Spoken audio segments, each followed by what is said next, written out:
Hello everyone, it's Lana here from Winterfield Studios. Hope you're all having a fantastic day so far. I am super excited to share with you this new planner spread, which features watercolor washi strips that I kind of had made here. You can see me doing it right now, as well as some of the new foiled butterfly Art Deco stickers. In my last video, I shared with you the alcohol ink washi strips. So I thought, hey, why not try the watercolor washi strips and see how it goes? So right now, I'm using actually a new watercolor palette that I hadn't used in the past. And I actually got it from the dollar store. It's a Shimmer palette. It's really quite pretty. However, it wasn't as easy to move the watercolor along on the paper like my other normal watercolors I use or I get from Michaels. And to be honest, wouldn't be a palette that I'd recommend, other than it does have really pretty colors. But after one use, I essentially used up all of the watercolors for the colors that you can see here that I did in the spread. So it was like the pink, the blue, the purple, and the teal.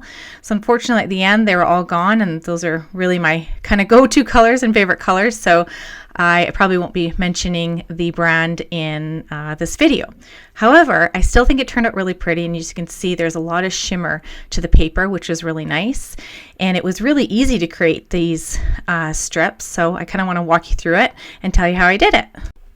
Once you got the look that you like and your page has dried fully, definitely learn from my mistake, because I didn't let it dry fully, so it didn't cut perfectly and it wasn't as crisp as I'd like it to be.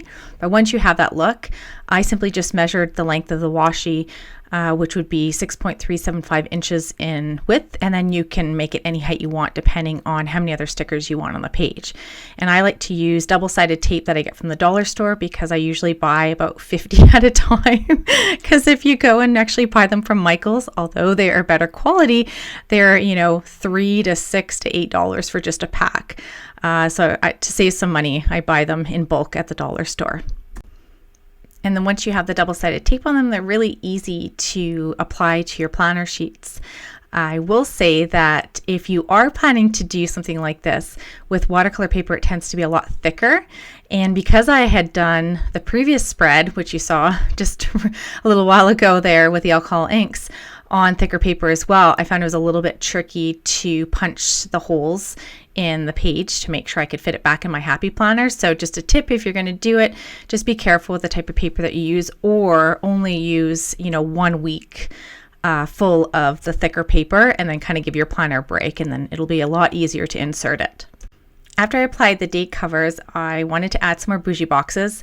I'm really big on this trend, and I'm just going to keep doing it, because I did just add the hollow foil to my shop, and I thought I loved silver foil, but as soon as I got my hands on the hollow foil, I have not been able to stop using it.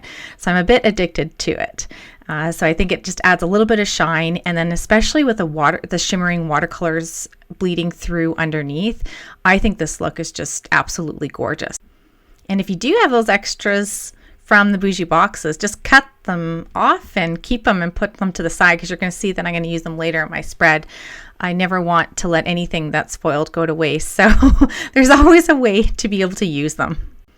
The kit that you're seeing right now is from the Pink Functional Collection. I had a lot of fun creating this one because it has a lot of pink tones, and I like the quote about, don't let anyone dull your sparkle. I think that that's really nice and inspiring.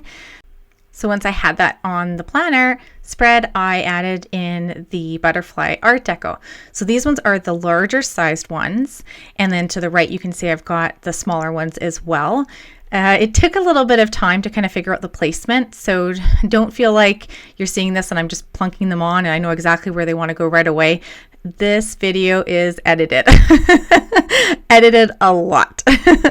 So it took me a few times to figure out exactly where I wanted them. It may be helpful for you to kind of draw it out first and place them, maybe with a pencil or maybe with circles or something like that, just so you can kind of get an idea of the layout. That might work really well. But once I got them in there, I was really happy with them, and I thought just having them in the corners brought in a little bit more light. So you've got the light and the reflective colors on the top of the washi, and then now you have it from the bottom left and the right hand side. Now remember those bougie boxes that I'd put aside, the ones that I'd cut up and not fully used? Well, I decided to use them for the checklist here, and then you're going to see me also use them underneath my full boxes right away here, because I just didn't want them to go to waste. They're too pretty, especially with that hollow foil. I just had to include it.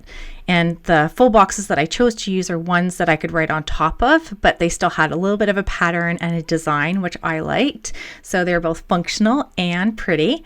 And I found that because I was staggering them, and again, because I am planning outside of the actual planner, like I've actually taken those sheets out, I found it was easier if I used a ruler to line the boxes up so I'd have some symmetry and alignment from the left side to the right side. Otherwise, I'm sure this would have looked pretty wonky. I think another way that you can do it is probably just draw a simple straight line. That might be easier, because I also found that having the ruler on the top of the washi sheets, it kind of moved a little bit. It wasn't stable.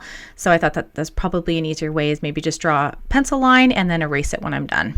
So here's the second way that I did use the excess bougie boxes, just underneath the full boxes to add a little bit of that glam.